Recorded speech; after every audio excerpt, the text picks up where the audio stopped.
मैं पूछता हूँ राहुल गांधी से, राहुल गांधी जी जाति खोज रहे हैं पूरे देश में, सबकी जाति पूछ रहे हैं। क्या उन्होंने कभी कहा है कि सलमान खुर्शीद जी आपकी कौन सी जाति है? और जब कहेंगे सलमान खुर्शीद से पूछेंगे कभी, सलमान खुर्शीद को कहेंगे आप मुसलमान हैं।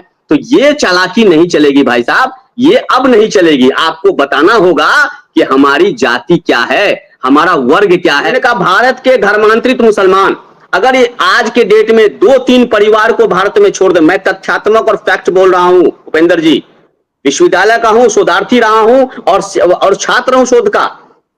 इस देश में मौलाना आजाद का परिवार कहां से आया? सऊदी अरबिया से। मोतीलाल नेहरू के पास आए थे ना, उनसे पहले कौन सा खानदान सऊदी अरबिया से आए? अगर हम कह देते हैं राजस्थान में हमारे निजामुद्दीन औलिया से, अगर हम कह दें कि ठीक है हमारे फला साहब आए थे, तो दो तीन परिवार ही सऊदी अरबिया से, इराक से, ईरान से आए हैं। इसके अलावा जो लोग भी यहां आप देख रहे हैं, शहजादा भाई को ले लीजिए, मैं शहजादाबाद के बारे में यहां से कह सकता हूं आपको कि इनके जो खानदान के लोग थे वो यहीं के ब्राह्मण थे, जो ट्रांसफर होके जब भारत में मुगलिया सल्तनत आया, भारत में जो लोदी वंश आया, भारत में जो गुलाम वंश आया, भारत में जो इल्तुतमिश आया, ये जितने लोग आतताई लोग बाहर के लोग आए, उसके बाद ये बेचारे ब्राह्मण थे, भूमियार थे, राजपूत थे, कैस्ट थे, इन्होंने अपना धर्म हूबहू ट्रांसफर हो ले लिए और वो धर्म में यहाँ आके इस्लाम कबूल कर लिए। ठीक है, इस्लाम की खूबी को लेके, इस्लाम में बराबरी का मदद था, इसमें ठीक है, उसको खूबी को लेकर करेंगे। नहीं फिरोज भाई, इस तरह की अगर बात सार्वजनिक मंच पे कहेंगे तो फर्ज बनता है कि शहजादा साहिब भी आपको जवाब दें। साहिब जी, आप इसे कैसे देख रहे हैं? शहजादा साहब इनकार कैसे कर सकते हैं? शहजादा साहब इनकार कर, शहजादा साहब कैसे कह सकते हैं कि इससे हमारा पूर्वज जो है हिंदू नहीं था? हमारा पूर्वज हिंदू नहीं था, क्या शहजादा साहब इस मंच पर कहेंगे? कहिए, हम स्वीकार कर लेंगे।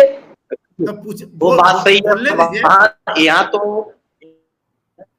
वर्षों से जो मजहब में कह लीजिए या जहां कह लिए, वो जब भी उनका जन्म हुआ तो भाई हम इस कबीले के हैं, इस जाति के हैं, मेरे दादा फलाने, मेरे बाप फलाने, यही का। और कोई भी यानी दादा परदादा के बाद शायद कोई होगा जो अपने उसके पिताजी को, उसके दादा को कोई जानता होगा। हम तो नहीं समझते कि कोई भी आज के इसमें उनके 2-3 पीढ़ी पीछे जब जाइएगा तो बता दें कि हाँ मेरे, चूंकि वहां जाते जाते जैसे अभी मसूद भाई इसे इनकार नहीं है ना, और होते गए हैं, इतने थोड़े हैं कि बाहर से लोग इतने आ गए हैं, बाहर से तो आए नहीं, सही बात है। इसी देश से अंदर में मतलब लोग मजहब चेंज करते गए, चेंज कर रहे हैं, अभी भी चेंज करते हैं लोग, अभी भी धर्म परिवर्तन करते रहते हैं लोग, और जिसमें चले गए वो उस जाति के हो गए। इससे इनकार थोड़े कहा जा सकता है। मंसूर साहब जो बोल रहे हैं उससे हम ये नहीं कर रहे हैं कि हाँ वो गलत बोल रहे हैं। संघ प्रमुख कहते हैं तो उस पर विवाद क्यों होता है? यही बात तो संघ प्रमुख कहते हैं कि सबका डीएनए एक है, जो हिंदुस्तान में वो हिंदुस्तानी है। नहीं, वो ठीक है कि जो हिंदुस्तान के हैं उनका डीएनए एक है। अब जैसे मिस्र से आने वाले भी ब्राह्मण है, इतिहास के इसमें है कि नहीं है? वो भी हैं।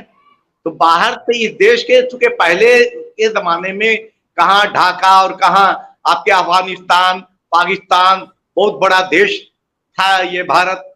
अब उसी में कबीला होता चला गया, बढ़ता चला गया। लोग मेरी ये इलाके में आपके हसपुरा साइड में, उपेंद्र जी आप ही के इलाके में पीरो बंतारा है, पीरो बंतारा में किताब लिख के कहा कि हम इरखे पठान हैं, यानी धर्मांतरित पठान हैं।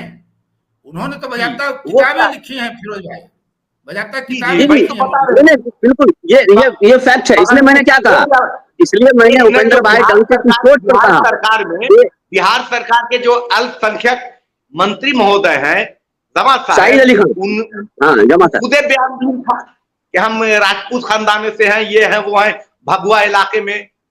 ये खुदे इसे थोड़े कि कौन मजहब में थे, कौन धर्म में थे, आज जो कहाँ है वो देख लीजिए, समझा? तो है परिवर्तन तो होता रहता है। एक चीज और देखिएगा उपेंद्र भाई, मैं स्पष्ट करता हूं कि शाही साहब ने इनकार नहीं किया। मैंने क्या कहा, डंके की चोट पे मैं कह रहा हूं कि धर्मांतरित मुसलमान है, पहला। दूसरा, उत्तर प्रदेश, मध्य प्रदेश, राजस्थान आप चले जाइए भाई, मस्जिद के आगे लिखा हुआ फल्ला मस्जिद। बिहार में आप चले जाइए, आपको मस्जिद के आगे लिखा रहेगा। मुजफ्फरपुर एक जगह है, अभी एक बहुत बड़ा विवाद हुआ था, शहजादा भाई और शाही भाई ये बात को देखे होंगे, अखबार में पढ़े होंगे।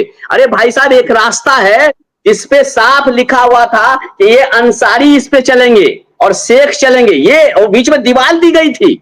बाद में तमाम लोग, सामाजिक लोग जितने भी लेकिन जो मस्जिद में उस जमाने में जिनके पास जमीन वगैरह रहती थी, जो जमींदार कहलाते थे, नवाब कहलाते थे, इसलिए मस्जिद कब्रिस्तान तो छोड़ दीजिए भाई, रास्ता तय हुआ। अरे भाई साहब, और सुनिए उपेंद्र भाई, अरे टोला का नाम उपेंद्र भाई, उपेंद्र भाई टोला का नाम है, टोला का नाम है दुनिया टोली, उजरा टोली, जोल्हा टोली। ये आपको जो टोला मिल रहा है ना, ये जो पूरा मिल रहा है ना, ये पूरा ये जितना भी है ग्रामीणों का जो बटफर है मोहल्ले का, उसका बटा हुआ है। नवाब और जमींदार लोग बांटने का काम क्या लोगों में, इसलिए मैं कह रहा हूँ, इसलिए आप इनकार नहीं कीजिए। अब रही बात जमा खान साहब की, बहुत अच्छा उदाहरण दिया। शहजादा साहब ने जमा खान का उदाहरण देके भारत की संस्कृति की पुष्टि कर दी। अब देखिए जमा खान साहब को देख लीजिए, बिहार के अल्पसंख्यक मंत्री हैं। जानते हैं जब अभी जलढरी का हम लोग का समय आता है, अभी यहाँ पर बाबा भोलेनाथ वाला मामले में, तो जमा खान साहब देखिएगा कि वहां पर जाके बजाते जल धरे हैं। उस शाही साहब उस तस्वीर को देखे होंगे कि क्यों ऐसा हुआ, ऐसा क्यों हुआ? इसलिए हुआ कि उनका एक खानदान, एक परिवार जो है, जैसा कि शहजादा शाही साहब बता रहे थे आपके चैनल पे, कि उनका परिवार जो है बजाते जो है वो वहां से हैं, तो अपने संस्कृति को थोड़े छोड़ रहे हैं। उत्तर प्रदेश चले जाइए, बलिया में और बाकी जगह में चले जाइए, एक खानदान का लोग अपने हिंदू सनातन धर्म के हिसाब से शादी करते हैं, उसी भी परिवार में उसी का पोता नाती, उसी के खानदान का आदमी इस्लामी धर्म से करते हैं। इस बात को समझिए। अब भैया कि भारत के मुसलमान में ऐसा काहे हुआ? भाई मोहम्मद बिन कासिम जब वहां केरल की तट पर पहली बार आए, तो वो पूरा लश्कर लेके क्या किए थे? पूरा हिंदुस्तान में चले आए थे क्या? नहीं, केरल के तट पर आए, मस्जिद भी बना के देने वाला यहाँ का सनातन हिंदू भाई ही था। इसलिए तो मैं बार बार कहता हूं कि हिंदू संस्कृति जो है, सनातन संस्कृति जो है, वो इतना लचीला है, वो इतना सांस्कृतिक रूप से ये है कि वो सबको समाहित करता है। ये भारत की संस्कृति नहीं, ये भारत की संस्कृति की विशेषता है। इसलिए मैं कहता हूं कोई विदेश से नहीं आया। हाँ, अब रही बात, ठीक है, ईरान इराक से आए हैं, कुछ ब्राह्मण भी आए हैं, शाही साहब बता रहे हैं, और शाही साहब के पूरे खानदान के लोग जो थे, वो पहले टोटल लोग जो भी यहाँ के थे वो सब हिंदू थे। मोहन भागवत जी ने गलत क्या कहा? बिल्कुल सही कहा। इसलिए अब जो भारत की राजनीति है और भारत की संस्कृति है, हाँ, तो इसको समाहित कीजिए। और ये वसुधैव कुटुंब, देखिए उपेंद्र भाई, ये वसुधैव कुटुंब का देश है, संपूर्ण संसार हमारा परिवार है। देखिए सभी एक है, देश के प्रति हाँ, सभी लोग नहीं देश ही नहीं, अरे शहजादा भाई, भारत की तो महानता इतनी है कि वो सिर्फ देश की बात नहीं करता है, वो वसुधैव कुटुंब की बात करता है, समस्त संसार की बात करता है। और जानते हैं, समस्त संसार की बात करने वाला इस दुनिया में प्रोफेट मोहम्मद साहब थे। कोई भी देश वाले लोग ऐसा नहीं कहते। प्रोफेट मोहम्मद साहब को रहमतुल्लिल आलमीन बना के लाया गया था संसार में, कि पूरी दुनिया के लिए रहमत है। तो यही तो भारत की संस्कृति है। तो आज भारत की संस्कृति प्रोफेट मोहम्मद साहब को लेके चल रही है। कितना विशाल हृदय है, इस विशाल हृदय का सम्मान होना चाहिए। माननीय प्रधानमंत्री ने बिल्कुल सही कहा है, सही समय पर कहा है, और जिसका असर महाराष्ट्र में भी होगा, आपको झारखंड में भी होगा, और बिहार तो तैयार है बिहार। जिस समाज में भी देखें उसमें वो काम करके उनका उत्थान करे। हाँ बिल्कुल, वो काम करके दिखावे, उनके लिए कोई अलग से योजनाएं लाएं, उनको तरक्की दिलवाएं, बहुत बढ़िया बात है। चलिए, फिरोज मंसूरी जी को और शहजादा शाही जी को बहुत बहुत धन्यवाद। और ये साबित हो गया कि देश में जो मुसलमान है वो धर्मांतरित मैक्सिमम लोग हैं। और दूसरी बात कि वहां भी जातीय विभेद है, बहुत नहीं किया जा सकता। इनकार भी लोग अपनी राजनीतिक हित के लिए करते हैं। आपका भी बहुत बहुत उपेंद्र भाई कि आपने एक बड़ा कर्म किया है कि पहली बार एक पसमानदा पर और तमाम चीजों पर, देश की समस्या पर आपने सही चीजों पर आपने ये किया। इसके लिए मैं आपको बहुत बहुत धन्यवाद देता हूँ। जय हिंद कहता हूँ, जय संविधान कहता हूँ। नहीं, शाही जी हमारा भाई है, अपना ही भाई है। जी शाही जी अपना ही भाई है, मूल निवासी है। नाम आप चैनल पर चलाइए। जी। फोर्थ व्यूज, चौथा विचार, बाकी